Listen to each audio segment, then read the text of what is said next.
नमस्कार दोस्तों, नवरात्रि हिंदुओं का एक प्रमुख पर्व है। नवरात्रि शब्द एक संस्कृत शब्द है जिसका अर्थ होता है 9 रातें। इन 9 दिनों के दौरान देवी के 9 रूपों की पूजा की जाती है। नवरात्रि वर्ष में 4 बार आता है। पौष मास, चैत्र मास, आषाढ़ मास व अश्विन मास। यह पर्व शुक्ल पक्ष की प्रतिपदा से नवमी तक मनाया जाता है।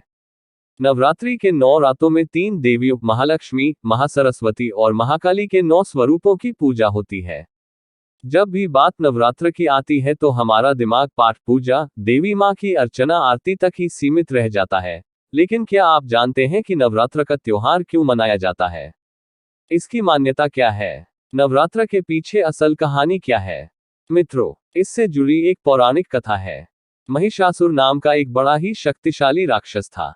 वो अमर होना चाहता था और उसी इच्छा के चलते उसने ब्रह्मा की कठोर तपस्या की। ब्रह्मा जी उसकी तपस्या से खुश हुए और उसे दर्शन देकर कहा कि उसे जो भी वर चाहिए वो मांग सकता है। महिषासुर ने अपने लिए अमर होने का वरदान मांगा। महिषासुर की ऐसी बात सुनकर ब्रह्मा जी बोले, जो इस संसार में पैदा हुआ है उसकी मौत निश्चित है, इसलिए जीवन और मृत्यु को छोड़कर जो चाहो मांग लोग। ऐसा सुनकर महिषासुर ने कहा, ठीक है प्रभु, फिर मुझे ऐसा वरदान दीजिए कि मेरी मृत्यु ना तो किसी देवता या असुर के हाथों हो और ना ही किसी मानव के हाथ हो। अगर हो तो किसी स्त्री के हाथों हो, क्योंकि वो यह मानता था कि स्त्री तो वैसे ही निर्बल होती है, इसलिए वो उसका कुछ नहीं बिगाड़ पाएगी। महिषासुर की ऐसी बात सुनकर ब्रह्मा जी ने तथास्तु कहा और चले गए। इसके बाद तो महिषासुर राक्षसों का राजा बन गया। उसने देवताओं पर आक्रमण कर दिया। देवता घबरा गए। हालांकि उन्होंने एकजुट होकर महिषासुर का सामना किया, जिसमें भगवान शिव और विष्णु ने भी उनका साथ दिया, लेकिन महिषासुर के हाथों सभी को पराजय का सामना करना पड़ा और देवलोक पर महिषासुर का राज हो गया। महिषासुर ने नरक का विस्तार स्वर्ग के द्वार तक कर दिया और उसके इस कृत्य को देख देवता विस्मय की स्थिति में आ गए। महिषासुर ने सूर्य, इंद्र, अग्नि, वायु, चंद्रमा, यम, वरुण और अन्य देवताओं के सभी अधिकार छीन लिए थे और स्वयं स्वर्गलोक का मालिक बन बैठा। देवताओं को महिषासुर के डर से पृथ्वी पर विचरण करना पड़ रहा था।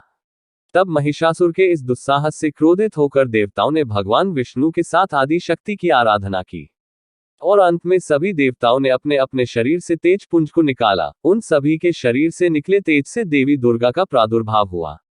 ऐसा माना जाता है कि देवी दुर्गा के निर्माण में ब्रह्मा, विष्णु, महेश व अन्य सभी देवताओं का एक समान बल लगाया गया था।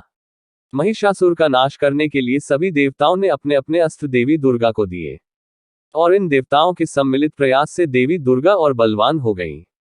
उसके बाद सभी देवताओं ने भगवती दुर्गा से महिषासुर के वध की प्रार्थना की। मां दुर्गा ने सभी को वचन दिया कि वो अवश्य ही उस निशाचर को मार देगी। उसके बाद देवी दुर्गा महिषासुर के सामने आ खड़ी हुई। जैसे ही महिषासुर ने देवी को देखा तो वह महिषासुर उन पर मोहित हो गया और उनसे शादी करने का प्रस्ताव सामने रखा। देवी दुर्गा मान गईं, लेकिन एक शर्त पर। उन्होंने कहा कि महिषासुर को उनसे लड़ाई में जीतना होगा, तभी वह उनसे विवाह कर पाएगी। महिषासुर मान गया और फिर लड़ाई शुरू हो गई। माना यह जाता है कि यह युद्ध 9 दिनों तक चला। 10वें दिन देवी दुर्गा ने महिषासुर का अंत कर दिया और महिषासुर वध कर महिषासुर मर्दनी कहलाई और तभी से ये नवरात्रि का पर्व मनाया जाता है। नवरात्रि का पावन पर्व देश भर में बड़े धूमधाम से मनाया जाता है। इन दिनों लोग शक्ति की देवी मां दुर्गा के 9 अलग अलग स्वरूपों की पूजा अर्चना करते हैं। नवरात्रि के पहले दिन कलश स्थापना और अखंड दीप प्रज्वलित की जाती है।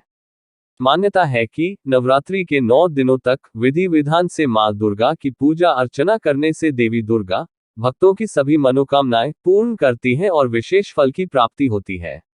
नवरात्रि से संबंधित ये वीडियो आपको कैसा लगा? आपके कमेंट करके हमें बताएं और वीडियो पसंद आए तो वीडियो को लाइक और शेयर जरूर करें और इस चैनल को सब्सक्राइब करना बिल्कुल न भूलें।